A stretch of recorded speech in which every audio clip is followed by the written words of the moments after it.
ನಾರಾಯಣಾಯ ಪರಿಪೂರ್ಣಗುಣಾರ್ಣವಾಯ ವಿಶ್ವೋದಯಸ್ಥಿತಿಲಯೋನ್ನಿಯತಿಪ್ರದಾಯ ಜ್ಞಾನಪ್ರದಾಯ ವಿಬುಧಾಸುರಸೌಖ್ಯದುಃಖಸತ್ಕಾರಣಾಯ ವಿತತಾಯ ನಮೋ ನಮಸ್ತೆ.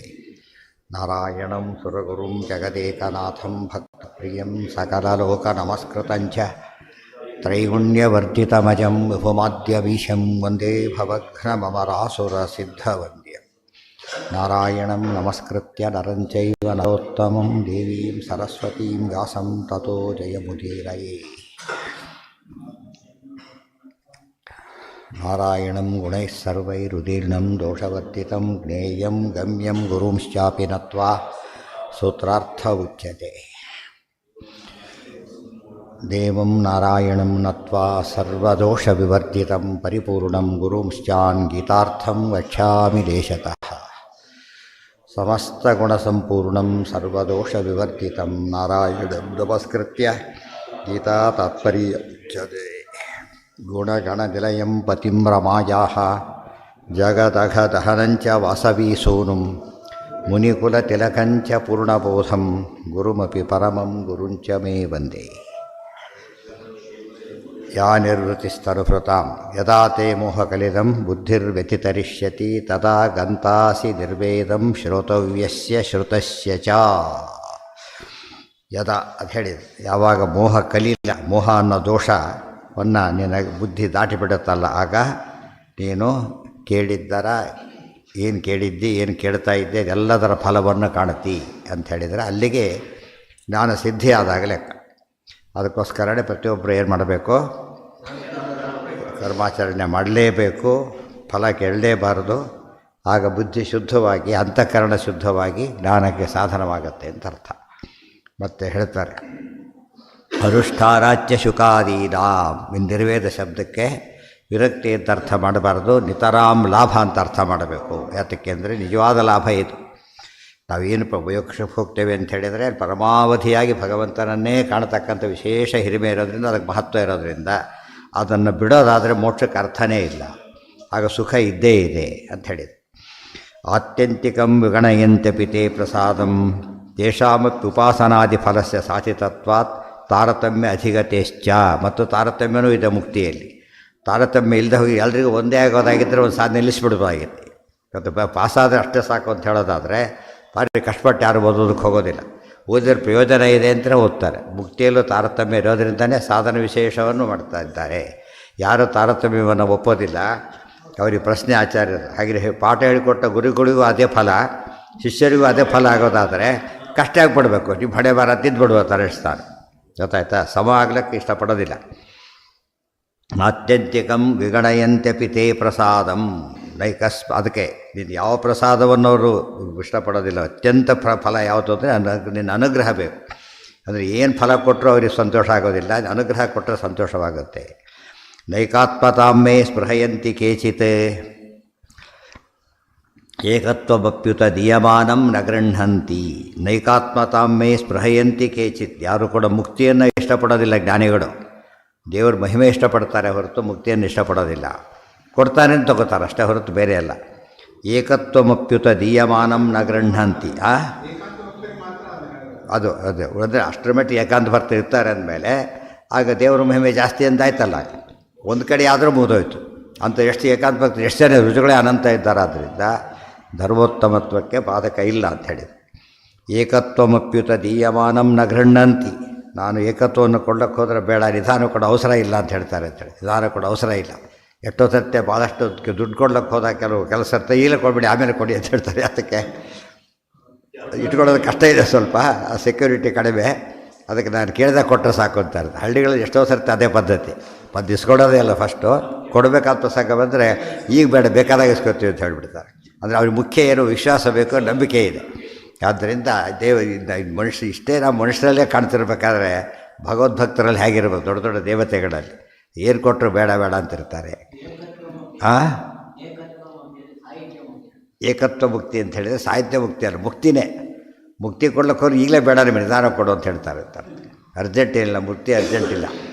ಭಾರಿ ಮುಕ್ತಿ ಅರ್ಜೆಂಟ್ ಇರೋರು ಕೆಲವರು ಇದ್ದರೆ ಮುಕ್ತಿ ಅರ್ಜೆಂಟೇ ಇಲ್ಲ. ಇವಾಗ ನಿಧಾನ 3-4 ಪಂಕ್ತಿ ಬಡಿಸಿಕೊಡ್ತಾರಲ್ಲ ಹಾಗೆ. ಗೊತ್ತಾಯ್ತಾ?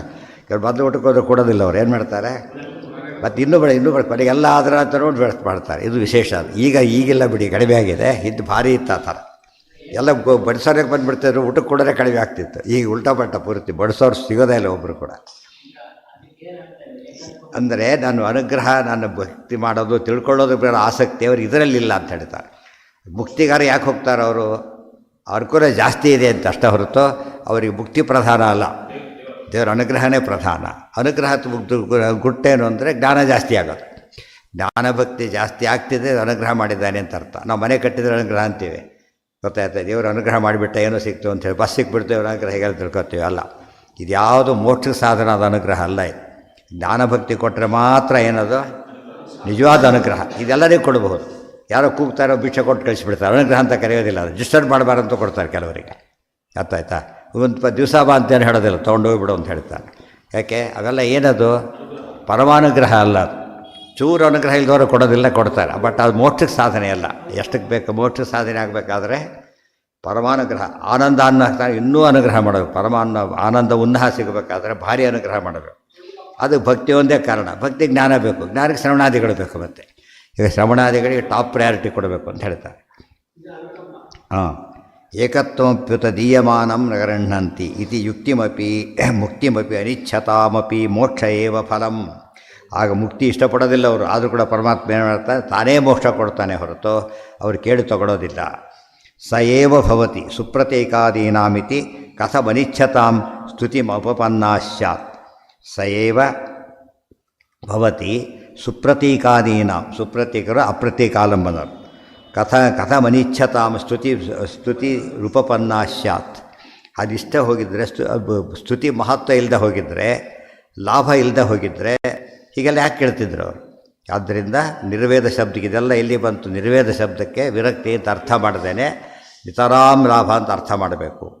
ವಚನಾಚ್ಛ ಯಥಾ ಭಕ್ತಿ ವಿಶೇಷೋತ್ರ ದೃಶ್ಯತೆ ಪುರುಷೋತ್ತಮೆ ತಥಾ ಮುಕ್ತಿ ವಿಶೇಷೋಪಿ ಜ್ಞಾನಿನಾಂ ಲಿಂಗಭೇದನೆ. ಎಷ್ಟು ಇಂಪಾರ್ಟೆಂಟ್ ತಾರತಮ್ಯಕ್ಕೆ ದೃಷ್ಟಾಂತ ಕೊಡ್ತಾರೆ. ಯಥಾ ಭಕ್ತಿ ವಿಶೇಷೋ ಅತ್ರ ದೃಶ್ಯತೆ ಪುರುಷೋತ್ತಮೆ ತಥಾ ಮುಕ್ತಿ ವಿಶೇಷ ಅಪಿ ಜ್ಞಾನಿನಾಂ ಲಿಂಗಭೇದನೆ. ಹೇಗೆ ಭಕ್ತಿ ವಿಶೇಷ ಕಾಣುತ್ತೋ ಹಾಗೆ ಮುಕ್ತಿ ವಿಶೇಷ ಕಾಣುತ್ತೆ. ಸಾಧನಕ್ಕೆ ತಕ್ಕಂಥ ಫಲ, ಸಾಧನೆ ತಕ್ಕಂಥ ಫಲ. ಆದ್ದರಿಂದ ಹೆಚ್ಚು ಸಾಧನೆ ಮಾಡೋರಿಗೆ ಹೆಚ್ಚು ಫಲ ಇದ್ದೇ ಇದೆ ಅಂತ ಅರ್ಥ. ಭಕ್ತಿ ಮುಕ್ತಿ ಲಿಂಕ್ ಅದು. ಭಕ್ತಿ ಮುಕ್ತಿ, ಭಕ್ತಿ ವಿಶೇಷ ಮುಕ್ತಿ ವಿಶೇಷ. ಮುಕ್ತಿ ವಿಶೇಷ ತಾರತಮ್ಯ ಮತ್ತು ಆನಂದೋನ್ನಾಹ ಇವೆಲ್ಲ ಬರೋದರಿಂದ ಭಕ್ತಿಯಲ್ಲೇ ಒಟ್ಟು ಪರಮತಾತ್ಪರ್ಯ ಭಕ್ತಿಯೊಳಗೆ. ಜ್ಞಾನ ಯಾತಕ್ಕೆ ಬೇಕು? ಭಕ್ತಿಗೋಸ್ಕರವಾಗಿ ಜ್ಞಾನ ಬೇಕು. ತಥಾ ಮುಕ್ತಿ ವಿಶೇಷೋಪಿ ಜ್ಞಾನಿನಾಂ ಲಿಂಗಭೇದನೆ. ಲಿಂಗಭೇದ ಲಿಂಗಭಂಗವಾದ ಮೇಲೆ ನೋಡಿ, ಲಿಂಗಭಂಗ ಆದಮೇಲೆ ಯಾತಕ್ಕೆ ಹೇಳ್ತಾರೆ ಅಂದರೆ, ಲಿಂಗಭಂಗಕ್ಕಿಂತ ಮುಂಚೆ ತಾರತಮ್ಯ ಇರುತ್ತೆ, ಅವನು ಇರೋದಿಲ್ಲ ಅಂತಾರಲ್ಲ. ಲಿಂಗಭೇದನೆ, ಲಿಂಗಭೇದನ ಆದಮೇಲೂ ಕೂಡ ನಿಜವಾದ ಮುಕ್ತಿಗೆ ಹೋದ ಮೇಲೂ ಕೂಡ ಏನಾಗಿದೆ ಅಲ್ಲಿಗೆ? ಅವನಿಗೇನು ಬೇಕು? ತಾರತಮ್ಯ ಇದ್ದೇ ಇದೆ. ತಾರತಮ್ಯ ಗುರುತಿಸ್ಲಿಕ್ಕೆ ಇರೋದು ಕ್ರೈಟೀರಿಯಾ ಏನು ಗೊತ್ತಾ? ಬೇರೆ ಯಾವುದೂ ನೋಡೋದಿಲ್ಲ ತಾರತಮ್ಯಕ್ಕೆ. ಇವತ್ತು ಜನಕಾರ್ಯ ರಾಜರಿದ್ದಾರೆ, ಉಪದೇಶ ಮಾಡೋ ಗುರುಗಳಿದ್ದಾರೆ. ಯಾರು ದೊಡ್ಡ? ಅವರಲ್ಲಿ ಏನೂ ಇಲ್ಲ, ರಾಜ್ಯ ಇದೆ ತನ್ನ ಹತ್ರ. ಆದರೆ ರಾಜ್ಯಕ್ಕಿಂತ ದೊಡ್ಡದು ಭಕ್ತಿ ಜಾಸ್ತಿ ಇದೆ ಅವರಲ್ಲಿ. ತಾರತಮ್ಯದಲ್ಲಿ ಯಾರು ಜಾಸ್ತಿ ಆದ್ರೀಗ? ಭರತ ಯುವರಾಜನಾದ, ಹನುಮಂತ ಯುವರಾಜನಾಗಲಿಲ್ಲ. ಆದರೆ ಸುಖ ಯಾರಿಗೆ ಜಾಸ್ತಿ ಇದೆ? ಹನುಮಂತನಿಗೆ. ಸೊ ಭಕ್ತಿನ ಕೌಂಟ್ ಮಾಡಬೇಕು ಯಾವಾಗ, ಹೊರಗಿಂದ ಕೌಂಟ್ ಮಾಡಬಾರ್ದು. ಯಥಾ ಭಕ್ತಿ ವಿಶೇಷ. ನಾವೆಲ್ಲ ಯಾವಾಗಲೂ ತಾರತಮ್ಯ ಅಡಿಯೋದು ಹೇಗೆ ಅಂದರೆ, ಹೊರಗಿನ ಪದಾರ್ಥ ನೋಡಿಬಿಟ್ಟು ಎಷ್ಟು ಮನೆ ಇದೆ, ಎಷ್ಟಿದೆ, ಈ ಥರ ಯೋಚನೆ ಮಾಡ್ತಾನೆ ಹೊರತು ಭಕ್ತಿ ಜ್ಞಾನ ಎಷ್ಟಿದೆ ಅಂತ ಯೋಚನೆ ಮಾಡೋದಿಲ್ಲ. ಅದಕ್ಕೆ ವಿತ್ತಂ ಬಂಧುರ್ವಯ ಅದೊಂದು ಮಾಡಬಾರ್ದು ಅಂತಲ್ಲ, ಲೋಯೆಸ್ಟ್ ಸ್ಟೇಜಲ್ಲಿ ಅದಕ್ಕೆ ಕೊಡ್ಬೋದು ಅಷ್ಟೆ. ವಿತ್ತಂ ಬಂಧುವು ವಯಃ ಕರ್ಮ ವಿದ್ಯಾಚೈವತು ಪಂಚಮಿ ಬಂದಿದೆ. ವಿತ್ತ, ಬಂಧು, ವಯಃ, ಕರ್ಮ, ವಿದ್ಯಾ, ಅದು ಉತ್ತರೋತ್ತರ ಪ್ರಾಬಲ್ಯ. ನಮ್ಮುಡಿದ ಮಾಕಿಲ್ಲೇ ಇಲ್ಲ, ವಿದ್ಯೆ ಬಂದಿದೆ. ಏನಾಯ್ತಾಗ ಇಷ್ಟು ಇರೋನು ಬಿಟ್ಟು ಮಾಡಿಬಿಡ್ತಾನೆ, ಗೊತ್ತಾಯ್ತಾ? ನಾಲ್ಕಿದ್ದರೂ ಕೂಡ ಉಪಯೋಗ ಇಲ್ಲ, ವಿದ್ಯೆ ಒಂದು ಸಾಕು ಬಿಟ್ಟು ಮಾಡಲಿಕ್ಕೆ. ನಮ್ಮಲ್ಲಿ ಪದ್ಧತಿ ಇನ್ನೂ ಉಳ್ಕೊಂಡಿದೆ, ಹೋಗಿಲ್ಲ ಪುಣ್ಯಕ್ಕೆ. ಮತ್ತು ಸಣ್ಣವರಾದರೂ ಕೂಡ ಗಾಳಿ ನಮಸ್ಕಾರ ಮಾಡೋ ಪದ್ಧತಿ ಇವತ್ತು ಉಳ್ಕೊಂಡಿದೆ. ಅಂದರೆ ವಿದ್ಯೆನೇ ದೊಡ್ಡದು ಅಂತ ಆಯ್ತು. ಅಷ್ಟೇ ನಮ್ಮಲ್ಲಿ ಬಿಟ್ಟುಬಿಡಿ. ಇವತ್ತು ನಾಸ್ತಿಕ ಯುಗ, 21ನೇ ಶತಮಾನ.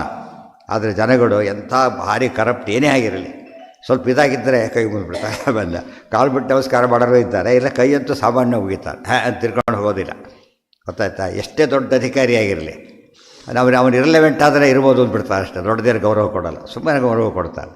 ಅದು ತಮ್ಮ ಕೆಲಸಕ್ಕೆ ಇರಲೆವೆಂಟ್ ಆತ, ಅಲ್ಲೇನು ಯಾವುದೋ ಕೆಲಸ ಆವಾಗ ಇವನ ಕೈ ದೊಡ್ಡಿರ್ಬೋದು, ಈ ಕೆಲಸ ಸಂಬಂಧಪಟ್ಟಿದ್ದಲ್ಲ. ಇದು ಹಾಗಲ್ಲ, ಎಲ್ಲರೂ ಕೂಡ ಇರೆಸ್ಪೆಕ್ಟ್, ಶ್ರೀಮಂತ ಆಗಿವತ್ತು ಯಾರೇ ಆಗಿರಲಿ ಏನು ಮಾಡ್ತಾರೆ ಅವರು? ಒಂದು ನಮಸ್ಕಾರ ಹಾಕಿಬಿಡ್ತಾರೆ ಬಿಡೋದಿಲ್ಲ. ಯಾಕೆ? ಒಂದು ಇದಿದೆ, ದೇವರಲ್ಲಿ ಭಕ್ತಿ ಅನ್ನೋದು ವಿಶಿಷ್ಟವಾದ ಗುಣ. ಅದು ಅರ್ಥ ಮಾಡಿಕೊಂಡ್ರೆ ಯಾವುದೋ ಸಾಧನೆ ಮಾಡಿ ಇವಾಗೆಲ್ಲ ಇಲ್ಲ, ಅದಿರೋನು ಮಾಡ್ತಾನೆ. ಆಶ್ಚರ್ಯ, ಕೋಟ್ಯಾಧೀಶರು ಕೂಡ ಭಾಳ ಬಡ ಬ್ರಾಹ್ಮಣ ನಮಸ್ಕಾರ ಮಾಡ್ತಾರೆ. ಅರ್ಥ ಏನು ಅದಕ್ಕೆ? ಜ್ಞಾನಕ್ಕೆ ಇನ್ನೂ ಬೆಲೆ ಇದೆ ಅಂತ ಅರ್ಥ. ವಯಸ್ಸು, ಇಬ್ಬರು ಸಮಾನ ವಿದ್ವಾಂಸರಿದ್ದಾರೆ, ಇಬ್ಬರು ಸಮಾನ ಇದ್ದಾರೆ ವಿದ್ವಾಂಸರು. ಯಾರಿಗೆ ಗೌರವ ಕೊಡಬೇಕಾಗ? ವಯಸ್ಸಾದವರಿಗೆ ಹಿರಿಯ ವಿದ್ವಾಂಸ ಅಂತ ಕರೀತಾರಲ್ಲ, ಹಾಗೆ ಗೊತ್ತಾಯ್ತು. ವಯಸ್ಸು ಕೌಂಟ್ ಆಗುತ್ತಾ ಇಲ್ಲ? ಈಗ ಮೊದಲು ವಿದ್ವಾಂಸ, ವಯಸ್ಸಾದರೆ ಹಿರಿಯ ವಿದ್ವಾಂಸ ಅಷ್ಟೇ. ನೀವು ಜಾಸ್ತಿ ಓದಿದ್ರಲ್ಲ, ವಯಸ್ಸಾದರೆ ಆಗಲ್ಲ. ಜಾಸ್ತಿ ಓದಿ ಹಿರಿಯ ವಿದ್ವಾಂಸ ಆಗಬೇಕು. ಏನ ಹೌದು. ಸುಪ್ರತೀಕ ಅಂದ್ರೇನು? ಪ್ರತೀಕ ಅಂದರೆ ಪ್ರತೀಕ. ಹೌದು, ನೋಡಿ, ಸುಪ್ರತೀಕಾದಾನವಿಧಿ ಕಥಮನಿಚ್ಛತ ಅಲ್ಲ. ಒಳ್ಳೆ ಪ್ರತೀಕರ ಆರಾಧನೆ ಮಾಡೋ ಇದ್ದಾರೆ, ಮುಕ್ತಿ ಕೇಳದೇ ಇರೋರಿದ್ದಾರೆ, ಅವರೆಲ್ಲರಿಗೂ ಕೂಡ ಒಂದೇ ಅಂತ ಹೇಳಿದ್ರೆ ಏನು ಅರ್ಥ? ಅದರೊಳಗೆ ಉತ್ತಮ ಅಧಿಷ್ಠಾನದಲ್ಲಿ ಪೂಜೆ ಮಾಡೋರು ಇದ್ದಾರೆ, ಮುಕ್ತಿನೂ ಬೇಡಂಬರು ಇದ್ದಾರೆ, ಸಾಮಾನ್ಯ ಪೂಜೆ ಮಾಡೋನು ಇದ್ದಾರೆ. ಗೊತ್ತಾಯ್ತಾ? ಈಗ ಯೋಗ್ಯರೇ, ಎಲ್ಲರೂ ಯೋಗ್ಯರೇ, ಸಂಶಯ ಇಲ್ಲ. ಆದರೆ ಫಲ ವೇರಿ ಆಗಬೇಕೋ ಇಲ್ಲ? ಈಗ ಎಲ್ಲ ಒಳ್ಳೆ ವಿದ್ಯಾರ್ಥಿಗಳೇ, ಬರೀದ್ರಲ್ಲಿ ಹೆಚ್ಚು ಕಡಿಮೆ ಆಗಿದೆ, ಮಾರ್ಕ್ಸ್ ಚೇಂಜ್ ಮಾಡಬೇಕೋ ಇಲ್ಲ? ಆ ಥರ ಅದು ಸುಪ್ರಕಾದಿ, ಅವರೆಲ್ಲ ಸಾಮಾನ್ಯರಲ್ಲ. ಸುಪ್ರತೀಕ ಅಂತ ಹೇಳಿದಾಗ ಚೇತನ ಪ್ರತೀಕ, ಅದು ಸುಪ್ರತೀಕ. ಅದರಲ್ಲೂ ಮತ್ತೆ ತಾರತಮ್ಯ. ವಾಯುದೇವರು ಸಾಕ್ಷಾತ್ ಮಾಡಿಕೊಂಡು ಭಾರಿ ದೊಡ್ಡದು. ಗೊತ್ತಾಯ್ತಾ? ಬಂಗಾರದ ಪ್ರತಿಮೆ ಅವೆಲ್ಲ ಅರ್ಥ ಆಗದೆ ಹೋದರೂ ಕೂಡ ಚಿನ್ನದ ಪ್ರತಿಮೆ ಅಂದರೆ ಏನಾಯ್ತಾಗ? ನಾವು ಪ್ರತಿಮೆಗಿಂತ ಚಿನ್ನದ ಬೆಲೆಗೆ ಎದ್ದು ಕಾಣುತ್ತೆ ನಮಗಾಗ. ಸುಪ್ರತೀಕ ಎಷ್ಟೇ ಪ್ರತೀಕದಲ್ಲಿ ಮಾಡಿದ್ರು ಕೂಡ ಅವ್ರಿಗೆ ಏನಿಲ್ಲ, ಅವರಿಗೆ ಇನ್ನೂ ಬೇಕು ಅನ್ನಿಸ್ತಾ ಇದೆ. ಪ್ರತೀಕ ಸುಪ್ರತೀಕಕ್ಕೆ ಹೋಗ್ತಾರೆ ಅಂದರೆ ನಿರ್ವೇದ ಶಬ್ದಕ್ಕೆ ಬೇರೆ ಅರ್ಥ ಮಾಡೋಕ್ಕಾಗತ್ತಾ? ಜ್ಞಾನ ಬಂತು, ವೈರಾಗ್ಯ ಬಂತು ಅಂತ ಅರ್ಥ ಇಲ್ಲ. ಅದಕ್ಕೆ ಜ್ಞಾನದ ಬಗ್ಗೆ ಆಸಕ್ತಿ ಜಾಸ್ತಿ ಆಯಿತು ಅಂತ ಹೇಳಬೇಕೆ ಹೊರತು ಅದಕ್ಕೆ ಕಡಿಮೆ ಆಯಿತು ಅಂತ ಹೇಳಬಾರದು. ಅವ್ರು ಈ ಅರ್ಥ ಮಾಡಿಬಿಡ್ತಾರೆ. ಏನು ಮಾಡೋದು? ಆ ಒಟ್ಟಿನ ಮೇಲೆ ಭಕ್ತಿ ವಿಶೇಷಕ್ಕೂ ಮುಕ್ತಿ ವಿಶೇಷಕ್ಕೂ ವ್ಯತ್ಯಾಸ ಇದೆ. ಆದ್ದರಿಂದ ಭಕ್ತಿಗೂ ಜ್ಞಾನಕ್ಕೂ, ಜ್ಞಾನ ವಿಶೇಷ ಭಕ್ತಿ ವಿಷಯ, ಆಮೇಲೆ ಜ್ಞಾನ ವಿಶೇಷ ಭಕ್ತಿ ವಿಶೇಷ ಮುಕ್ತಿ ವಿಶೇಷ. ಆದ್ದರಿಂದ ಜ್ಞಾನಕ್ಕೆ ಬೇಕೇ ಬೇಕಾದ್ದರಿಂದ ಅದಕ್ಕೆ ಬಿಡೋದು ಅಂತ ಅರ್ಥ ಮಾಡೋಕ್ಕೆ ಬರೋದಿಲ್ಲ. ನಿರ್ವೇದ ಯೋಗಿನಾಂ ಭಿನ್ನಲಿಂಗಾನಾಂ ಆವಿರ್ಭೂತ ಸ್ವರೂಪಿಣಾಂ ಪ್ರಾಪ್ತಾನಾಂ ಪರಮಾನಂದಂ ತಾರತಮ್ಯಂ ಸದೈವಹಿ. ಇನ್ನೊಂದು ವಾಕ್ಯ ಕೊಟ್ಟರು ಅಂಥದ್ದೇನೆ. ಯೋಗಿನಾಂ, ಯೋಗಿಗಳು, ಭಿನ್ನಲಿಂಗಾನಾಂ, ಲಿಂಗಭಂಗ ಆಗೋಗ್ಬಿಟ್ಟಿದೆ. ಆವಿರ್ಭೂತ ಸ್ವರೂಪಿಣಾಂ, ಸ್ವರೂಪ ಆವಿರ್ಭಾವನ ಆಗೋಗ್ಬಿಟ್ಟಿದೆ. ಪ್ರಾಪ್ತಾನಾಂ ಪರಮಾನಂದಂ, ಪರಮಾನಂದನೂ ಪಡೆದು ಬಿಟ್ಟಿದ್ದಾರೆ. ಆದರೂ ತಾರತಮ್ಯಂ ತಾರತಮ್ಯ ಇದ್ದೇ ಇದೆ. ಇಷ್ಟೆಲ್ಲ ಆದರೂ ಕೂಡ ತಾರತಮ್ಯ ಮೊದಲು ಇವರು ಒಪ್ತಾರೆ ಶ್ರೀವೈಷ್ಣವರು. ಬಟ್ ಇಲ್ಲಿ ಮಾತ್ರ ಅಲ್ಲಿಲ್ಲ ಅಂತಾರೆ. ಬಟ್ ಇಲ್ಲಿ ಅಲ್ಲಿಯೂ ಇದೆ ಅಂತ ಹೇಳಿದ ಮೇಲೆ ಇಲ್ಲಿ ಒಪ್ಪಿದರೆ ಸಾಲ್ತು. ಇದೆಲ್ಲ ಅರ್ಥ ಆಗಬೇಕಾದ್ರೆ ಚತುರಾನನ ಪೂರ್ವ ವಿಮುಕ್ತಗಣ ಹರಿವೇತ್ಯತು ಪೂರ್ವವದೇವ ಸದಾ ನಿಯತೋಚ್ಚ ವಿನೀಚತ ಯೈವ ನಿಜಾಂ ಸ್ಥಿತಿಮಾಪುರಿತಿ ಸ್ವ ಪರಂ ವಚ. ಇವೆಲ್ಲ ವಾಕ್ಯಗಳು ಕೊಟೇಶನ್ ಅದಕ್ಕೆ. ಅಂದರೆ ಚತುರ್ಮುಖ ಮೊದಲಾದವರೆಲ್ಲ ದೇವರನ್ನು ಹೊಂದಿದ ಮೇಲೂ ಕೂಡ ನಿಯತೋಚ್ಚ ವಿನೀಚತೆಯ, ಏನು ತಾರತಮ್ಯ ಫಿಕ್ಸ್ ಆಗಿದೆ ಅದಕ್ಕೆ ತಕ್ಕಂತೆ ಅನುಭವಿಸ್ತಾರೆ ಹೊರತು ಸಾಮ್ಯ ಇಲ್ಲ. ಇಡೀ ದ್ವಾದಶಸ್ತೋತ್ರ 3ನೇ ಅಧ್ಯಾಯ ಪೂರ್ತಿ ಸಮಯಪಾದ ಪೂರ್ತಿ ಸಮಯಪಾದ ಬ್ರಹ್ಮಸೂತ್ರ ಸಾರಾಂಶ ಎಲ್ಲ ಹೇಳಿಬಿಡ್ತಾರೆ. ನಚ ಕರ್ಮ ವಿಮಾನ ಶುರು ಮಾಡಿಬಿಟ್ರೆ ಇಡೀ ಸಮಯಪಾದ ಕೊನೆಗೆ ಇದು ವಿಶಿಷ್ಟಾದ್ವೈತ ಮತದವರೆಗೂ ವಿಮರ್ಶೆ ಮಾಡ್ತಾರೆ. 4 ಶ್ಲೋಕದೊಳಗೆ ಅರ್ಥ ಆಯ್ತಾ? 4 ಶ್ಲೋಕದೊಳಗೆ 4 ಪಾದ ಎಲ್ಲ ವಿಷಯ ಬಂದೋಗುತ್ತೆ. ಏನು ಯಾರಿಗೆ ಅಲ್ಲ ಅವ್ರು ಕಾರಣ ಏನು ಗೊತ್ತಾ? ಸಾಮ್ಯ ತಾರತಮ್ಯ ಇದ್ಬಿಟ್ರೆ ಒಂದು ಸಲ ಅಯ್ಯೋ ಅವ್ನ ಮೇಲಿದ್ದಾನೆ ಕಡಿಮೆ ಇದ್ದಾನೆ ಅಂತ ಭಾವನೆ ಬರುತ್ತೆ. ಆ ಭಾವನೆ ಬರಬಾರ್ದು. ಅದಕ್ಕೇನು ಮಾಡಿ ಸಾಮ್ಯ ಮಾಡಿದ್ರೆ ಏನಾಗುತ್ತಾಗ? ಇದು ಅವ್ರ ವಾದ. ಯಾವಾಗ ಮೊದಲನೇದಾಗಿ ಯುಕ್ತಿ ಪ್ರಯೋಜನ ಇಲ್ಲ. ಗೊತ್ತಾಯ್ತು? ಯುಕ್ತಿ ಇವತ್ತು ಕೂಡ ನಮ್ಮಲ್ಲಿ ಇವತ್ತು ಕೂಡ ಏನೋ ಬರುತ್ತೆ ನೋಡಿ. AS ಆಫೀಸರ್ ಸಂಬಳ ಜಾಸ್ತಿ ಯಾರು ಗಲಾಟೆ ಮಾಡಲ್ಲ. ಯಾಕೆ? ಪಾಪ ಕಷ್ಟಪಟ್ಟು ಓದಿದ್ದಾರೆ, ನಮ್ಮದೇನು ಅವ್ರದ್ದೇನು ಅಂತ ಹೇಳ್ತಾರೆ. ಇಮಿಡಿಯೇಟ್ಲಿ ಅವರೇ ಒಪ್ಕೊಂಡ್ಬಿಡ್ತಾರೆ. ಅದನ್ನು ಅರ್ಥ ಆಯ್ತಾ? ಅದು ಸಹಜ.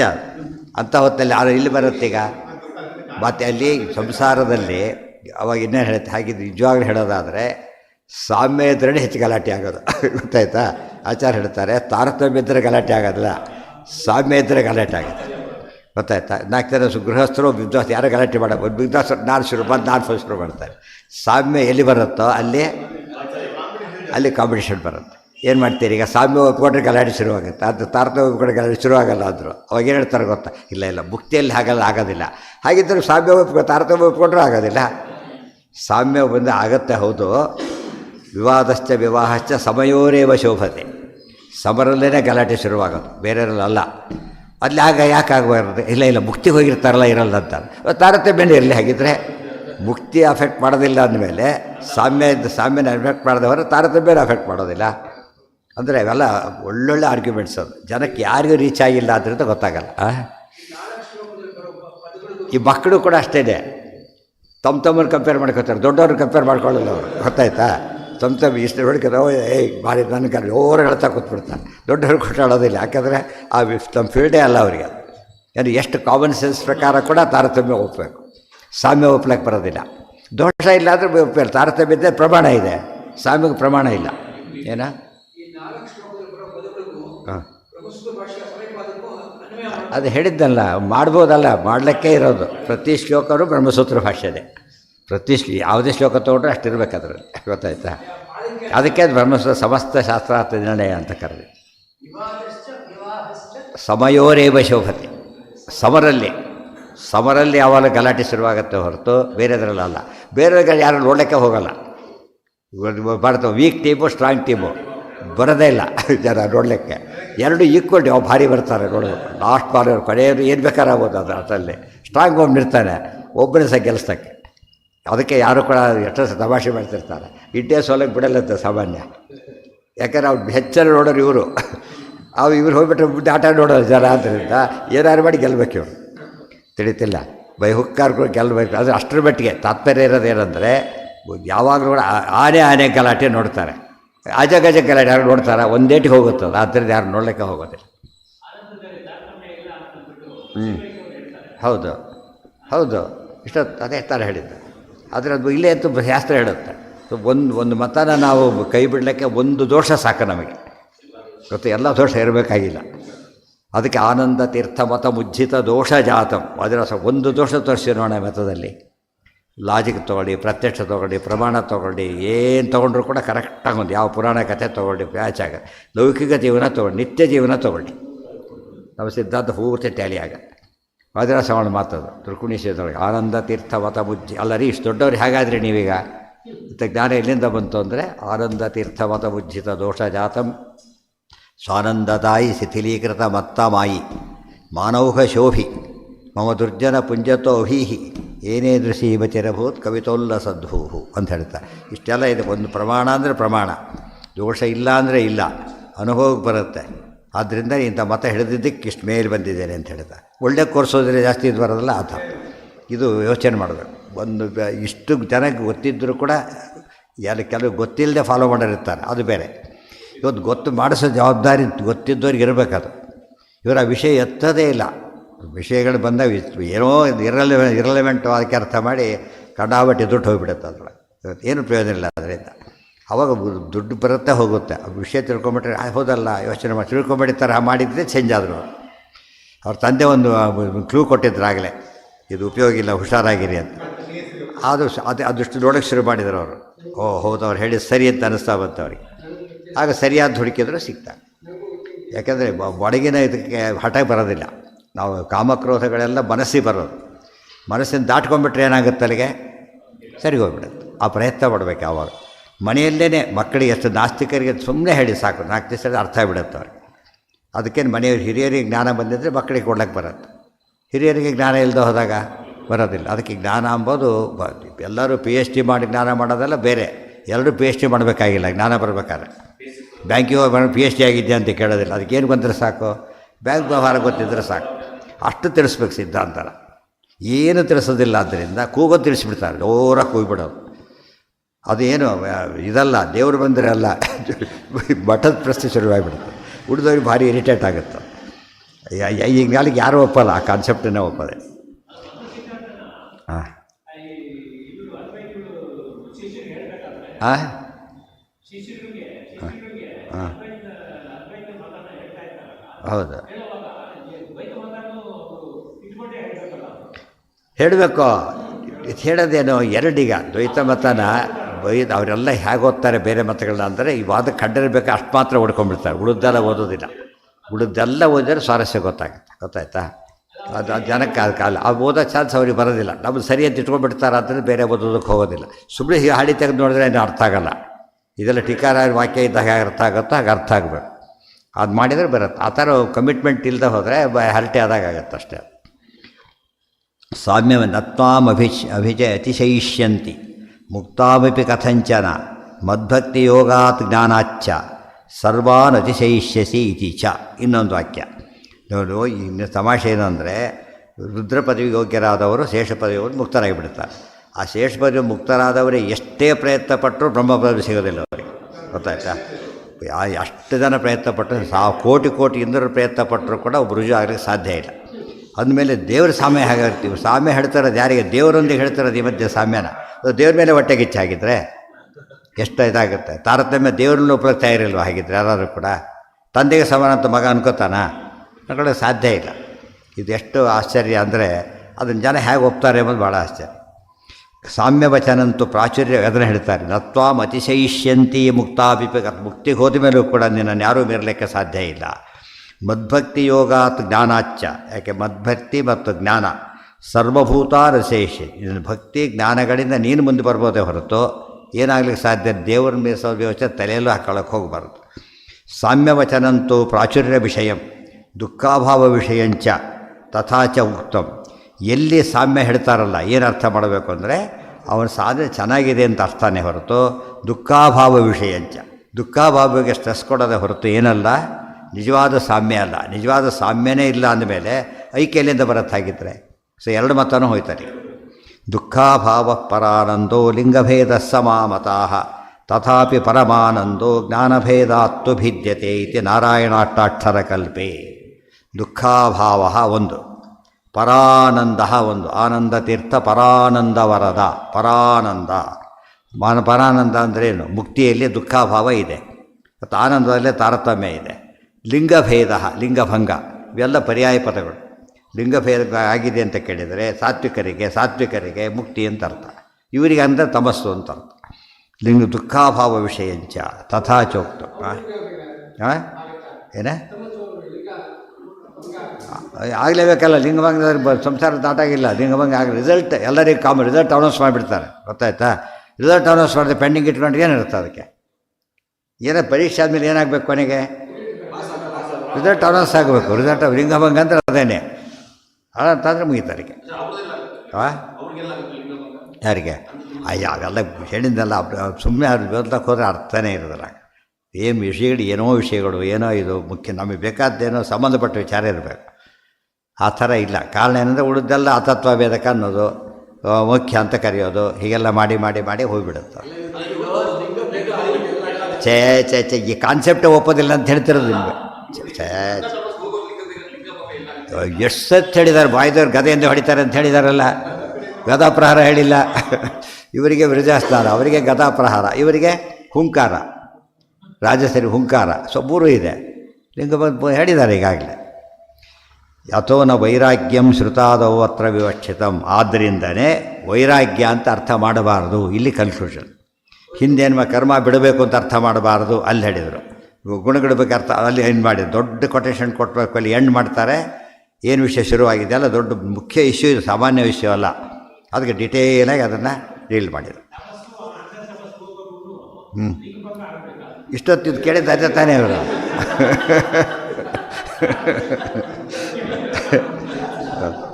ಸಂಕೋಚೆ ಮಾನಂ. ಆದ್ದರಿಂದ ಲಿಂಗಭಂಗ ಆಗಿದ್ರು ಸಾಧ್ಯನೇ ಇಲ್ಲ. ನಚ ಸಂಕೋಚೆ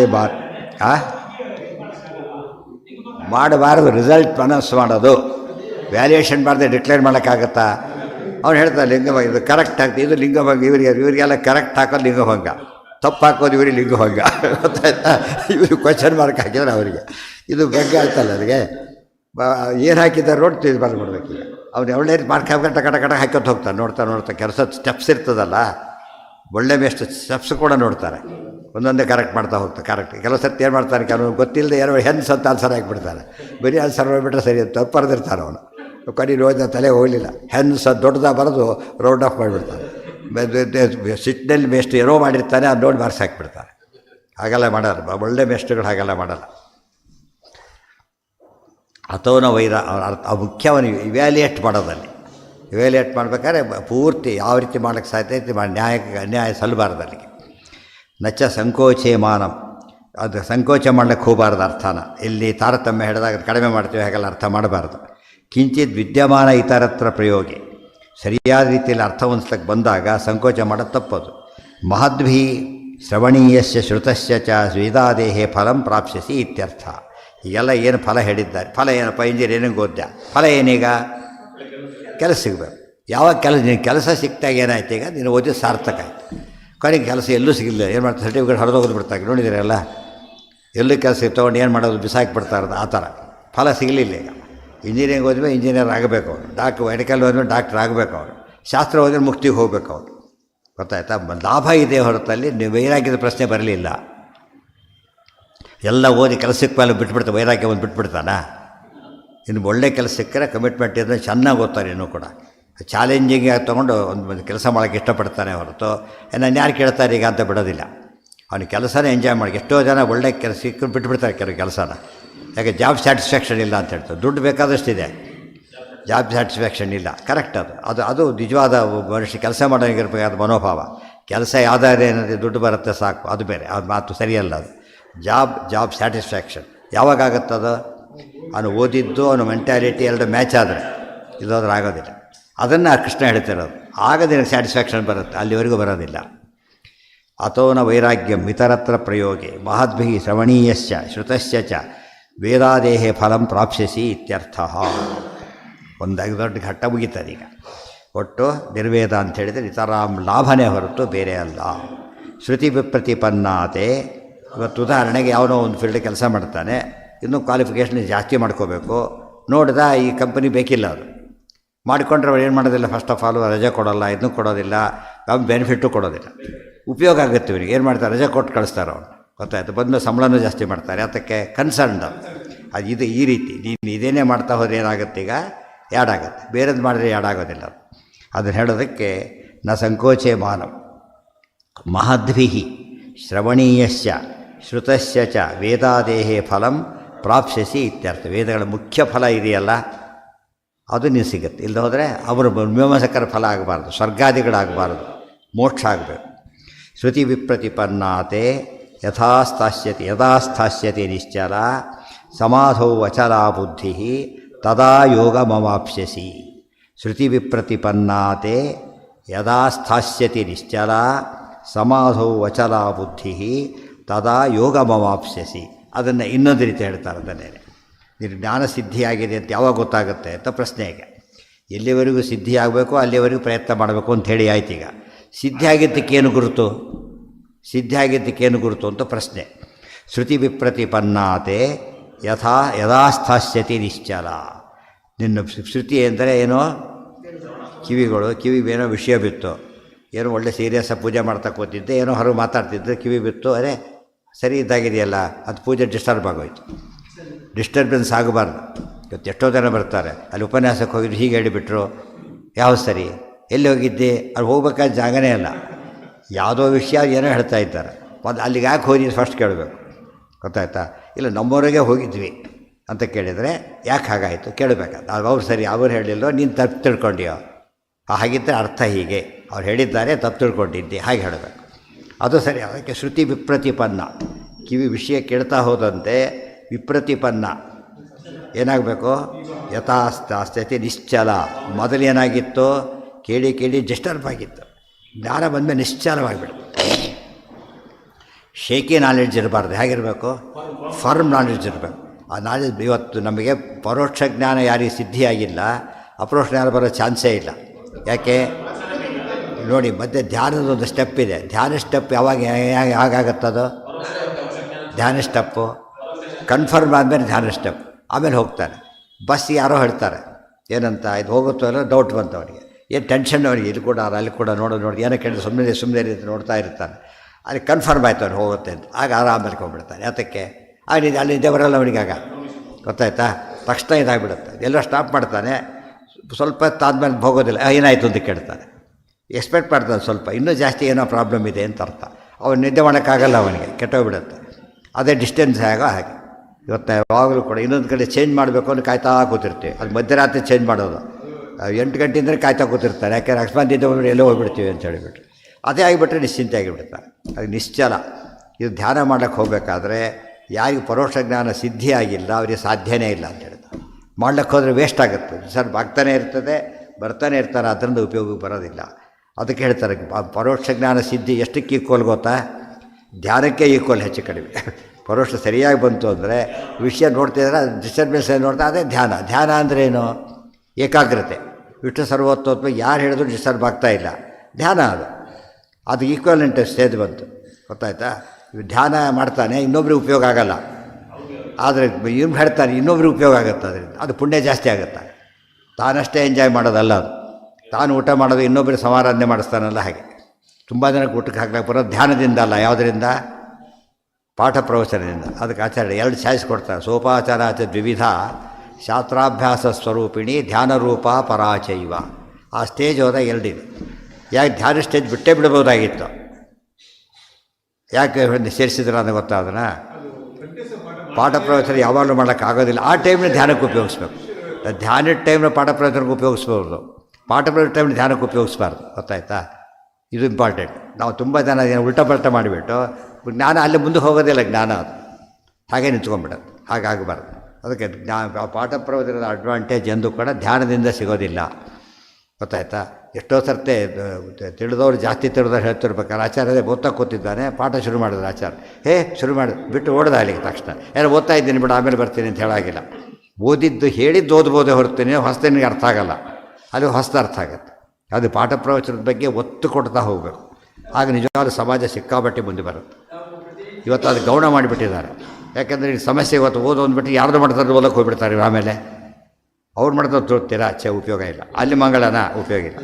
ಈ ಥರ ಥಿಂಕಿಂಗ್ ಶುರುವಾಗಿಬಿಟ್ಟಿದ್ದಾರೆ. ಅಲ್ಲಿ ಪಾಠಕ್ಕೆ ಹೋಗಬಾರ್ದು. ನಮ್ಮಲ್ಲಿ ಬಾ, ನೀವು ಅರ್ಥ ಆಗಿದ್ರೆ ಪರವಾಗಿಲ್ಲ, ಇಲ್ಲಿ ಬಾ, ಇದು ನಮ್ಮ ಹೆಸರು ಓದೋಗ್ಬಿಡು ಸಾಕು. ತಪ್ಪದು. ಹೋಗಿ ಉಪಯೋಗ ಮಾಡ್ಕೋ, ತಪ್ಪಾಗಲ್ಲ. ಅದು ಮಠ ಮದ್ದು ಯಾವುದಕ್ಕೆ ಸಂಬಂಧಪಟ್ಟಿದ್ದು? ಸುಮ್ಮನೆ ನಿಮ್ಮ ಗುರುಗಳಿದ್ದಾರೆ, ನಿಮ್ಮ ತಂದೆ ತಾಯಿ ಆಗೋ ಹಾಗೆ. ತಂದೆ ತಾಯಿ ಹತ್ರ ಪಾಠ ಓದಲಿಕ್ಕಾಗುತ್ತೆ ನಿನಗೆ? ಇಲ್ಲ. ಬೇರೆ ಕಡೆ ಅವರೇ ಕಳಿಸ್ತಾರೋ ಇಲ್ಲೋ? ಆ ರೀತಿ ಓದೋದಕ್ಕೆ ಎಲ್ಲಿದ್ದರೂ ಬ್ಯಾನ್ ಮಾಡಬಾರ್ದು. ಶ್ರವಣೀಯಸ್ಯ ಶುತಸ್ಯ ಸ್ವೇದಾದೇಹೇ ಫಲಂ ಪ್ರಾಪ್ಸ್ಯಸಿ.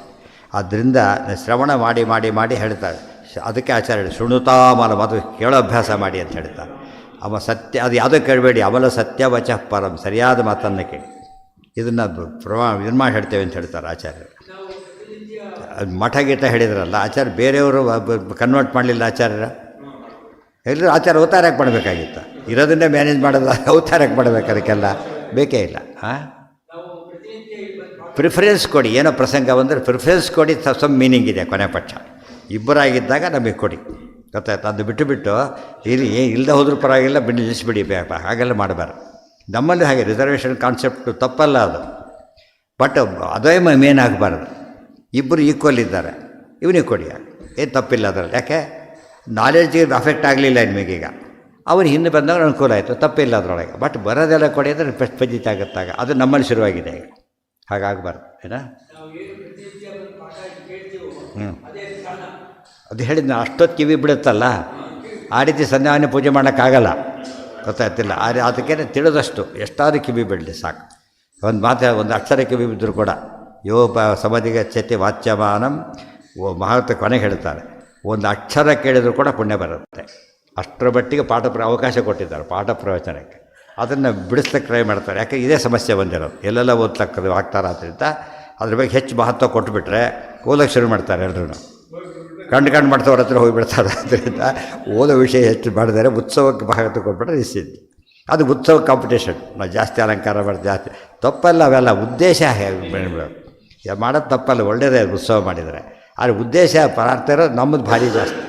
ಅಲ್ಲೂ ಕೂಡ ಮತ್ತೆ ಸ್ವಾರ್ಥನೇ. ಅದು ಬಂದರೆ ತಪ್ಪಾಗತ್ತೆ. ಮಹದ್ವಿಹಿ ಮುಂದೆ ಹೇಳ್ತಾರೆ. ಹೆಚ್ಚು ಇದಕ್ಕೆ ಎರಡರ ಇಲ್ಲೊಂದು ಅರ್ಥ ಬರೀತಾರೆ, ಗೀತಾ ತಾತ್ಪರ್ಯದ ಅರ್ಥ ಬರೀತಾರೆ. ಅದೇನಂತ ಮುಂದೆ ನೋಡೋಣ. ಶ್ರುತಿ ವಿಪ್ರತಿಪನ್ನೇತಿ ಪೂರ್ವಂ ಶ್ರುತಿಭಿ ವೇದೈ ವಿಪ್ರತಿಪನ್ನ ವಿರುದ್ಧ ಸತಿ. ವೇದ ಹೇಳೋದೇ ಒಂದೇ, ನಾವು ತಿಳ್ಕೊಂಡಿದ್ದೊಂದು.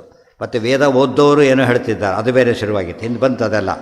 ಯದಾ ವೇದಾರ್ಥಾನುಕೂಲೇನ ತತ್ವನಿಶ್ಚಯೇನ ವಿಪರೀತ ವಾಗ್ಭಿರಪಿ ನಿಶ್ಚಲಾ ಭವತಿ. ಏನೇನೋ ಉಪನ್ಯಾಸ ಯಾರೋ ಮಾಡಿದ್ರು, ತಲೆ ನಿಶ್ಚಿಂತೆ ಅಲಗಾಡಲಿಲ್ಲ, ಕೂತಿದ್ದ ನಿಶ್ಚಿಂತೆ. ಯಾಕೆ ಎಲ್ಲ ತಪ್ಪಿಡ್ತಾ ಇದ್ದಾನೆ, ಯಾಕೆ ಯೋಚನೆ, ಉತ್ತರ ಗೊತ್ತಿದೆ ನಮಗೆ ಈಗಾಗಲೇ, ಸಮಸ್ಯೆ ಬರಲಿಲ್ಲ. ಆಗ ಹೌದಲ್ಲ, ಗೊತ್ತೇ ಇದ್ದಿಲ್ಲ ನನಗೀಗ, ಸರಿ ಅವ್ರು ಸರಿ ಇರ್ಬೋದು ಅಂತ ಅಲ್ಲಿ ಕತೆ ಮುಗೀತು. ಅಂದರೆ ಅಲ್ಲಿ ಧ್ಯಾನ ಮಾಡೋಕ್ಕೆ ಸಾಧ್ಯನೇ ಇಲ್ಲ. ಒಂಚೂರಿ ರೋಡ್ ಬಗ್ಗೆ ಡೌಟ್ ಬಂದ ತಕ್ಷಣ ಇಮ್ಮಿಡಿಯೇಟ್ ಸ್ಪೀಡ್ ಕಡಿಮೆ ಮಾಡ್ತಾನೆ. ಫಸ್ಟ್ ಸ್ಪೀಡ್ ಕಡಿಮೆ ಮಾಡ್ತಾನೆ. ಡೌಟ್ ಯಾರು ನಿಲ್ಲಿಸ್ಬಿಡ್ತಾರೆ ಭಾಳ, ಅಲ್ಲಿ ಪೆಟ್ರೋಲ್ ಕಡಿಮೆ ಇದ್ದರೂ ಅಂತೂ ಇನ್ನೂ ನಿಲ್ಲಿಸ್ಬಿಡ್ತಾನೆ. ಹೋದ್ಮೇಲೆ ವಾಪಸ್ ಬರ್ಲಿಕ್ಕಾದ್ರೂ ಬೇಕಲ್ಲ ನಾಳೆ, ಆ ಥರ ಯೋಚನೆ ಮಾಡಬೇಕು. ನಿಜವಾದ ಅರ್ಥದಲ್ಲಿ ಅದು ನಿಜವಾದ ಜ್ಞಾನಕ್ಕೆ ತತ್ವನಿಶ್ಚಯೇನ ವಿಪರೀತ ವಾಗ್ಭಿರಪಿ ನಿಶ್ಚಲಾ ಭವತಿ. ತತಶ್ಚ ಸಮಾಧೌ ಅಚಲ ಬ್ರಹ್ಮಪ್ರತ್ಯಕ್ಷ ದರ್ಶನೇನ. ಎಷ್ಟರ ಮಟ್ಟಿಗೆ ಗೊತ್ತಾ, ಈ ಸ್ಥಿತಿ ಬಂದ ಮೇಲೆ ಕೂತ್ಕೊಂಡ, ಎಚ್ಚರದಲ್ಲಿ ಏನು ಅಫೆಕ್ಟ್ ಆಗುತ್ತೆ ಅನ್ನಿಸ್ತು, ಆರಾಮಾಗಿದ್ದು ಬಿಟ್ಟ. ಹಿಂದೆ ಹೇಳಿದ್ದೇನೆ ನಾನು, ಕೆಲ ಹಾಸ್ಟೆಲ್ಗಳಲ್ಲಿ ಬಾಡಿಗೆ ಕೊಟ್ಟ ಕಾಲಕ್ಕೆ ಮದುವೆ ಕೊಟ್ಬಿಡೋದು. ನಮ್ಮ ಇದು ಹಾಸ್ಟೆಲ್ಗಳಲ್ಲಿ ಇಂಜಿನಿಯರಿಂಗ್ ಪರೀಕ್ಷೆಗಳೆಲ್ಲ ಸಾಮಾನ್ಯ ಇದರಲ್ಲೇ ಶುರುವಾಗೋದು, ಏಪ್ರಿಲಲ್ಲೇ ಶುರು. ಇವರೆಲ್ಲ ಮುಚ್ಚಿಕೊಂಡು ಹೋಗಿಬಿಡ್ತಾಯಿದ್ರು.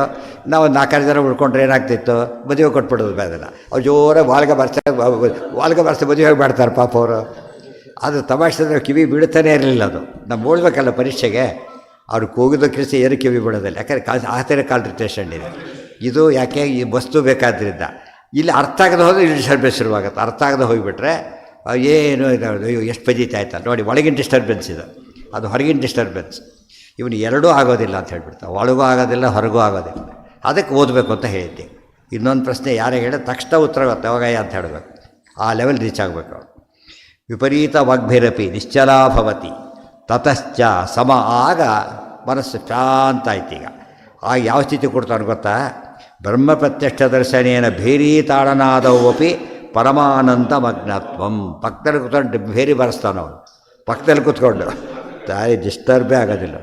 ಅರ್ಥ ಆಯ್ತಾ? ಮಾಂಡವರ ಕಥೆ ಗೊತ್ತಲ್ಲ, ಶೂಲಕ್ಕೆ ಹಾಕ್ತಾರೆ, ಆಗಲೂ ಎಚ್ಚರಾಗಿಲ್ಲ, ಶೂಲಕ್ಕೆ ಹಾಕಿದ್ದಾರೆ. ಅರ್ಥ ಆಯ್ತಾ ನಿಮಗೆ? ಏನಾಗಿಲ್ಲ ಅವ್ರಿಗೆ. ಆರಾಮ್ ಕೇಳಿದರೆ ರಾಜರು ಹೊಡ್ತಾರೆ, ಗಾಬರಿ ಆಗಿಬಿಡ್ತಾರೆ. ಸ್ವಾಮಿ ಯಾರು ಮೊದಲು ಬಿಚ್ಚಯ್ಯ ಸಾಕು ಹೋಗ್ತೀನಿ ಅದು ಬಿಚ್ಚಕ್ಕೆ ಹೋದ್ರೆ ಅಲ್ಲೇ ಕಟ್ಟಾಗಿಬಿಡುತ್ತೆ, ಮುಳ್ಳು ಅಲ್ಲೇ ಉಳ್ಕೊಂಡ್ಬಿಡುತ್ತೆ. ಬೇರೆ ಅದಕ್ಕೆ ಅಣಿ ಮಾಂಡವ್ಯರಾಗಿಬಿಡ್ತಾರೆ. ಅಣಿ ಅಂದರೆ ತುದಿ. ಅಷ್ಟರ ಮಟ್ಟಿಗೆ ಅವ್ರಿಗೆ ಇರಲಿಲ್ಲ. ಈ ಶಮೀಕರು ಹಾವಾಕ್ಯರು ಎಚ್ಚರ ಆಗಲಿಲ್ಲ. ಇದು ಸಮಾಧಿ ಸ್ಥಿತಿ ಅಂದರೆ ಹೇಗಿರಬೇಕು. ಡಿಸ್ಟರ್ಬೆನ್ಸ್ ಎಕ್ಸ್ಟರ್ನಲಿ ಆಗಬಾರ್ದು, ಇಂಟರ್ನಲ್ಲಿ ಆಗಬಾರ್ದು. ನಿಜವಾದ ಡಿಸ್ಟರ್ಬೆನ್ಸ್ ಆಗೋದು ಇಂಟರ್ನಲ್ಲಿನೇ. ಕಾಮಕ್ರೋಧ ಒಳಗೆ ಸೇರೋದ್ರಿಂದ ತತ್ವಜ್ಞಾನ ಬಂದ್ಮೇಲೆ ಹೋಗಿಬಿಡುತ್ತೆ. ಅವೆಲ್ಲ ಏನು ಟೆಂಪ್ಟ್ ಮಾಡಿದ್ರೆ ಹೋಗೋದಿಲ್ಲ ಅವರು. ಹೇಳಿದ್ರೆ ಒಳ್ಳೆ ಕೆಲಸ ಬಿಟ್ಟು ಬಂದಿದ್ದಾನೆ, ಇನ್ನೊಂದು ಕೋರ್ಸ್ ಏನು ದುಡ್ಡು ಕೊಡ್ತಿದ್ದಾನೆ ಅವನೀಗ. ಲಕ್ಷಾಂತರ ರೂಪಾಯಿ ಸಂಬಳ ಕಳ್ಕೊಂಡು ಲಕ್ಷಾಂತರ ಫೀಸ್ ಕೊಡ್ತಾ ಇದ್ದಾನೆ. ಯಾರೋ ಏನೇನು ಹೇಳ್ತಾರೆ, ಅವನಿಗೆ ಗೊತ್ತು merit of the case, disturb ಮಾಡಿ ಹೋಗಿ ಅಂತ ಹೇಳ್ಬಿಡ್ತಾರೆ. ಆಮೇಲೆ ಬಂದು ಹೇಳ್ತಾರೆ, ನೋಡಿದ್ರೆ ಇದು ಲಾಸ್ ಆಗಿದ್ರೆ 10ರಷ್ಟು ಈಗೆಲ್ಲ ತೊಗೊಬಿಟ್ಟೆ ಅಂತ ಹೇಳ್ತಾರೆ. ಇದು ಜಾಣತಾರ. ಅದು ಯಾವನಿಗೆ ಗೊತ್ತು ಅವನಿಗೀಗ? ಅದು ಜ್ಞಾನ ಈ ಕೆಲಸಕ್ಕೆ ಎಷ್ಟು ಮಹತ್ವ ಇದೆ ಗೊತ್ತಿದೆ ಅವನಿಗೆ. ಇಲ್ಲದೆ ಹೋದರೆ ಒಂದು ಸತಿ ಇಲ್ಲಿ ಬಿಡೋದು, ಅಲ್ಲಿ ಸೇರೋದು, ಅಲ್ಲಿ ಬಿಡಿ ಮಾಡಿದ್ರೆ ಕೊನೆಗೆ ಎಲ್ಲ ಕಳ್ಕೊಂಡ್ಬಿಡ್ತಾನೆ. ಕೊನೆಗೆ ಆಗಬಾರ್ದು. ಹೇಗೆ ನಮ್ಮ ಒಂದು ಕೂಡ ಡಿಸ್ಟರ್ಬೆನ್ಸ್ ಬರಲಿಕ್ಕೆ ಸಾಧ್ಯನೇ ಇರಬಾರ್ದು. ಆ ರೀತಿ ಶಾಸ್ತ್ರ ಓದಬೇಕು. ತತಶ್ಚ ಸಮಾಧೌ ಅಚಲ. ಇವತ್ತು ತರ್ಕದಲ್ಲಿ ಏನಾಗುತ್ತೆ, ಬರೀ ಡಿಸ್ಟರ್ಬೆನ್ಸೇ ಕ್ರಿಯೇಟ್ ಆಗೋದು. ಇನ್ನೊಂದು ಪ್ರಶ್ನೆ ಕೇಳೋದು ಮತ್ತೆ ಕೂತ್ಕೊಂಡ್ಬಿಡೋದು. ಹಾಗೆ ಡಿಸ್ಟರ್ಬೆನ್ಸ್ ಕ್ಲಿಯರ್ ಇರೋದನ್ನು ಒಳ್ಳೆ ನೋಡಿಯಪ್ಪ, ನೋಡ್ತಾ ಕೂತಿರ್ತಾನೆ ಸರೋವರದಲ್ಲಿ. ಆಕಾಶ ಕೆಳಗೆ, ಮೇಲೆ ಕೆಳಗೆ ಆಕಾಶ, ಅಷ್ಟರ ಮಟ್ಟಿಗೆ ಕ್ಲಾರಿಟಿ ಇದೆ. ಸ್ಟಿಲ್ ವಾಟರು, ಡಿಸ್ಟರ್ಬೆನ್ಸ್ ಇಲ್ಲ, ಬೆಳಕಿದೆ, ಅಷ್ಟು ಕಾಣುತ್ತೆ. ಒಬ್ಬರು ಕಲ್ಲು ಹಾಕ್ತಾನೆ ಒಂಚೂರು, ಮುಗಿತೇರು ಕಾಣಿಸೋದಿಲ್ಲ. ಯಾಕೆ ನೋಡಿ, ಒಂದು ಚೂರು. ಅದೇ ಮಾನಸ ಸರೋವರ ಅಂತ ಕರಿತಾರೆ. ಮನಸ್ಸು ಸರೋವರ ಇದ್ದಾಗ, ಮನಸ್ಸೇ ಸರೋವರ. ಅಲ್ಲಿ ವಿಷಯ ಕೆಟ್ಟ ವಿಷಯ ಬಂದಷ್ಟು ಡಿಸ್ಟರ್ಬ್ ಆಗಿಬಿಡುತ್ತೆ ಮೇಲೆ. ಅದಾಗಬಾರ್ದು. ಮನಃಪ್ರಸಾದ ಯಾವಾಗಲೂ ಮೇಂಟೈನ್ ಮಾಡಬೇಕು. ತಿಳಿತಾ? ಅವಾಗ ಹೇಗಿರುತ್ತೋ ಅಂತ ತಳ ಕಾಣಿಸುತ್ತೆ, ನೀರಿನ ತಳ ಸ್ವಲ್ಪ ಆಳ ಇದ್ದರಂತ ಕ್ಲಿಯರಾಗಿ ಕಾಣಿಸ್ತಾ ಇರುತ್ತೆ. ಇದಕ್ಕೆ ಹೋದಾಗ ನಾವು ಋಷಿಕೇಶದಲ್ಲಿ ಒಂದು ಛತ್ರ ಇತ್ತು, ಈಗ ಇದೆ, ಬಟ್ ಹಾಳು ಮಾಡಿಬಿಟ್ಟಿದ್ದಾರೆ. ಒಂದು ಸರೋವರ ಇತ್ತು, ಎಲ್ಲ ಒಳಗೆ ಸಣ್ಣ ಸಣ್ಣ ಬೆಡ್ಸ್ಗಳು ಕಾಣಿಸ್ತದೆ ನಿಂತ್ಕೊಂಡ್ಬಿಟ್ರೆ ಮೇಲ್ಗಡೆಗೆ. ಅಷ್ಟಿಲ್ಲ ಅಲ್ಲಿ, ಅಷ್ಟು ಫೈನಲ್ಸ್ ಅಂತ ಹೋದಾಗ ಬಟ್ಟೆ ಒಗಿತಿದ್ದಾರೆ, ಏನೇನೂ ಕಾಣಿಸೋದಿಲ್ಲ, ಬರೀ ಸೋಪ್ ವಾಟರ್ ಅಷ್ಟೇ. ಅದು ಎಷ್ಟು ಡಿಸ್ಟರ್ಬ್ ಆಗುತ್ತೆ. ಕಲಿಯುಗದಲ್ಲಿ ಆ ಥರ ಆಗೋದ್ರಿಂದಲೇ ಋಷಿಗಳು ಆಶ್ರಮಕ್ಕೆ ಯಾತಕ್ಕೆ ಹೋಗ್ತಿದ್ರು ಅಂದರೆ ಬೇರೆ ವಿಷಯ ಇಲ್ಲ, ಅಲ್ಲಿ ಅಟ್ರಾಕ್ಷನ್ನೇ ಇಲ್ಲ, ನಿಶ್ಚಿಂತೆಯಾಗಿ ಓದ್ಕೊಂಡು ಕೊಡ್ತಾಯಿದ್ರು. ಇದನ್ನೆಲ್ಲ ಅರ್ಥ ಮಾಡ್ಕೊಂಡು ಜ್ಞಾನಕ್ಕೆ ವಾತಾವರಣ ಕ್ರಿಯೇಟ್ ಮಾಡಬೇಕು. ಇವಾಗ ಸಿಟಿ ಮಧ್ಯೆ ಇಲ್ಲದೆ ಹೋದರೆ ವಿದ್ಯಾರ್ಥಿಗಳು ಬರಲ್ಲ ಅಂತ ಆಗಿಬಿಟ್ಟಿದೆ. ಯಾಕಂದರೆ ಅವರಿಗೆ ಬೇರೆ ಕಡೆ ಆಸಕ್ತಿ ಜಾಸ್ತಿ ಆದ್ದರಿಂದ ಇಷ್ಟಪಡದ ಸ್ಥಿತಿ ಬಂದುಬಿಟ್ಟಿದೆ. ದೂರ ಇರಬೇಕು. ಆಶ್ರಮ ಅಂತ ಸುತ್ತಮುತ್ತ ಏನೂ ಇರಬಾರ್ದು, ಬಿಟ್ಟು ಹೋಗಾಗಿ ಇರಬಾರ್ದು. ಅವ್ರು ಆ ಥರ ಇರಬೇಕು. ಬ್ರಹ್ಮ ಪ್ರತ್ಯಕ್ಷ ದರ್ಶನೇನ ಭೇರೀತಾಡನಾದವು ಅಪಿ ಪರಮಾನಂದ ಮಗ್ನತ್ವ. ಇವೆಲ್ಲ ಟಿ ವಿ ನೋಡ್ಬೇಕಾದ್ರೆ ಎಷ್ಟೋ ಇದು ಗೊತ್ತಾಗಿರುತ್ತಾಗಲೇ. ಆ ಕಡೆಗೆ ಅಡ್ಡ ಬಂದುಬಿಟ್ರೆ ಲಾಸ್ಟ್ ಬಾಲ್ಗೆ ಅಡ್ಡ ಬಂದರೆ ಹೊಡೆದು ಬಿಡ್ತಾರೆ, ಹಿಡ್ಕೊಂಡು ಪಟ ಅಂತ ಹೊಡೆದಾಕ್ಬಿಡ್ತಾರೆ. ಗೊತ್ತಾಯ್ತಾ? ಅದು ಪ್ರಾಣ ಹೋದ ಸಿಟ್ಟು ಬರುತ್ತೆ. ಲಾಸ್ಟ್ ಬಾಲು ತಮ್ಮ ಪಾರ್ಟಿ ಗೆಲ್ಲುತ್ತೋ ಸೋಲುತ್ತೋ ಟೆನ್ಷನ್ನು ಅಡ್ಡ ನಿಂತ್ಕೊಂಡ್ಬಿಟ್ರೆ ಆ ತಲೆ ಕತ್ತರಿಸೋದು ಒಂದು ಬಾಕಿ. ಆ ಥರ ಇಲ್ಲಿ ಬರಬೇಕು. ಮಿಥಿಲಾಯಾಮ್ ಪ್ರದೀಪ್ತಾಯಾಮ್ ನಮೇ ದಹ್ಯತಿ ಕಿಂಚನ. ಆ ಸ್ಥಿತಿ. ಹಾಲು ಉಕ್ಕಿದ್ರೂ ಗೊತ್ತಾಗಲ್ಲ ಇವರಿಗೆ. ಯಾವುದೋ ಚಿತ್ರ ತೋರಿಸಿದ್ದಾರೆ. ಮಗು ಹಾಲು ಕುಡಿಸ್ತಾ ಇದ್ದಾಳೆ ತಾಯಿ, ಫೀಡಿಂಗ್ ಬಾಟ್ಲ್ ಬೆಕ್ಕು ಕುಡಿತಾ ಇದೆ, ಮಗು ಅಳ್ತಾ ಇದೆ, ಎಚ್ಚರಣೆ ಇಲ್ಲ. ಗೊತ್ತಾಯ್ತಾ? ಇಲ್ಲಿ ಹೊಡೆದಾಗ ಕೂತ್ಬಿಟ್ಟಿದ್ದಾರೆ. ಹಾಗೆ ಇಷ್ಟರ ಮಟ್ಟಿಗೆ ಇರುತ್ತೆ. ಇದು ಕಲಿಯುಗದಲ್ಲಿ ಸಾಮಾನ್ಯ ಡಿಸ್ಟರ್ಬೆನ್ಸು ಸುಮ್ಮನೆ ಒಳಗಿದ್ರೆ ಇರಬಾರ್ದು. ಇದೆಲ್ಲ ಬಂದು ಒಳಗೆ ಮನೆಯೊಳಗೆ ಎಂಟ್ರಾಗಿ ಡಿಸ್ಟರ್ಬೆನ್ಸ್ ಇದೆ. ಟಿ ವಿ ಎಲ್ಲ ಬಂದ ಮೇಲೆ ಒಳಗೆ ಬಂದು, ಹಿಂದೆ ಒಳಗೆ ಏನು ಮಾಡ್ಲಿಕ್ಕಾಗ್ತಿರಲಿಲ್ಲ. ಟಿ ವಿ ಇಲ್ಲದ ಕಾಲಕ್ಕೆ, ರೇಡಿಯೋ ಇಲ್ಲದ ಕಾಲಕ್ಕಂತೂ ಜನಗಳು ಆರಾಮಾಗಿರ್ತಿದ್ರು. ಅಡ್ವಾಂಟೇಜ್ ತೊಗೊಳ್ಳೋದೇ ಬೇರೆ, ಆದರೆ ಡಿಸಡ್ವಾಂಟೇಜ್ ತೊಗೊಳ್ಳೋದೇ ಜಾಸ್ತಿ ಜನಗಳು. ಮನೇಲಿ ವಿಷ ಇದ್ದರೆ ಒಳ್ಳೆಯದು, ಕೆಲವು ಇನ್ನು ಕೊಲ್ಲಕ್ಕೆ ಬರುತ್ತೆ ಕೆಟ್ಟ ವಸ್ತುನ, ತಾನೇ ಕುಡಿಲಕ್ಕೆ ಹೋಗಬಾರ್ದು ಅಷ್ಟೆ. ಹಾಗಾಗಿದೆ. ತದಾ ಯೋಗಮವಾಪ್ಸ್ಯಸಿ, ಆಗ ನಿನಗೆ ಯೋಗ ಸಿಗುತ್ತೆ. ಗೊತ್ತಾಯ್ತಾ? ಉಪಾಯ ಸಿದ್ಧೋ ಭವಸಿ ಇತ್ಯರ್ಥ. ಇದು ಕನ್ಫರ್ಮ್ ಆಗುತ್ತೆ. ಈಗ ಈ ಸ್ಟೇಜಲ್ಲಿ ಏನು ಕನ್ಫರ್ಮ್ ಆಯಿತು? ಜ್ಞಾನ ಪರ್ಫೆಕ್ಟಾಗಿ ಯೋಚನೆ ಮಾಡೋಕ್ಕೆ ಕಾರಣನೇ ಇಲ್ಲ. ಏನು ಶೇಕ್ ಆಗಲು ಸಾಧ್ಯನೇ ಇಲ್ಲ. ಮುಂದೆ ಹೇಳ್ತಾನೆ, ಯಥಾ ದೀಪ ನಿವಾತಸ್ಥಃ ನೇಂಗತೆ ಸೋಪಮಾ ಸ್ಮೃತ. ಒಂದು ದೀಪ ಉರಿತಾ ಇದೆ, ಹೀಗೆ ಗಾಳಿ ಏನು ಹೆಚ್ಚಿಲ್ಲ, ಸ್ಟ್ರೇಟಾಗಿ ಉರಿತಾರೆ. ಸ್ವಲ್ಪ ಹೀಗೆ ಹಾಕಿದರೆ ಟೇಕ್ ಆಗುತ್ತೆ, ಜಾಸ್ತಿ ಆಗಿದ್ರೆ ಆರೇ ಹೋಗ್ಬಿಡುತ್ತೆ. ಗೊತ್ತಾಯ್ತಾ? 3 ಸ್ಟೇಜ್ ಇದೆ ಅದಕ್ಕೆ ದೃಷ್ಟಿ. ಯಥಾ ದೀಪ ನಿವಾತಸ್ಥ. ನಿವಾತ ಅಂದ್ರೇನು? ಅಲ್ಲ, ಹೆಚ್ಚು ಗಾಳಿ ಇಲ್ಲದೆ ಇರೋದು. ವಾತ ನಿವಾತ. ಹೆಚ್ಚು ಗಾಳಿ ಇಲ್ಲದೆ ಇರತಕ್ಕಂಥ ಸ್ಥಳದಲ್ಲಿದ್ದರೆ ಓಲಾಡೋದಿಲ್ಲ, ಸ್ಟ್ರೇಟಾಗಿರುತ್ತೆ, ಮನೇಕ್ಕೆ ಹೋಗುತ್ತೆ. ಅದು ಮೇಲಕ್ಕೆ ಹೋಗಬೇಕು. ದೀಪದಿಂದ ಕಲಿಬೇಕಾದ ಪಾಠ ಅದು. 24 ವಸ್ತುಗಳು ಹೇಳ್ತಾರಲ್ಲ, ದೀಪ ನೋಡಿ ಏನು ಕಲಿತೆ ಅಂದರೆ, ನಿವಾತದ ಏನು ಡಿಸ್ಟರ್ಬೆನ್ಸ್ ಇಲ್ಲದೆ ಹೋದ ಕಾಲಕ್ಕೆ ಮನಸ್ಸು ಏಕಾಗ್ರವಾಗಿರುತ್ತೆ ಅಂತ ಗೊತ್ತಾಯಿತು. ಅದನ್ನು ತಿಳಿಸ್ಕೊಳ್ಳೋಕ್ಕೋಸ್ಕರ ಉಪಾಯ ಸಿದ್ಧೋ ಭವಿಷ್ಯಸಿ. ಅಲ್ಲಿಗೆ ಭಾಷ್ಯ ಮುಗೀತು. ನಾಳೆ ದಿವಸ ತಾತ್ಪರ್ಯ ಮುಂದೋಗುತ್ತೆ. ಚಿತ್ತೊಬ್ಬರಿಗೆ ಲಕ್ಷಣಗಳೀಗ ಒಂದೊಂದು ಶ್ಲೋಕನೂ ಕನೆಕ್ಟ್ ಆಗಿರುತ್ತೆ.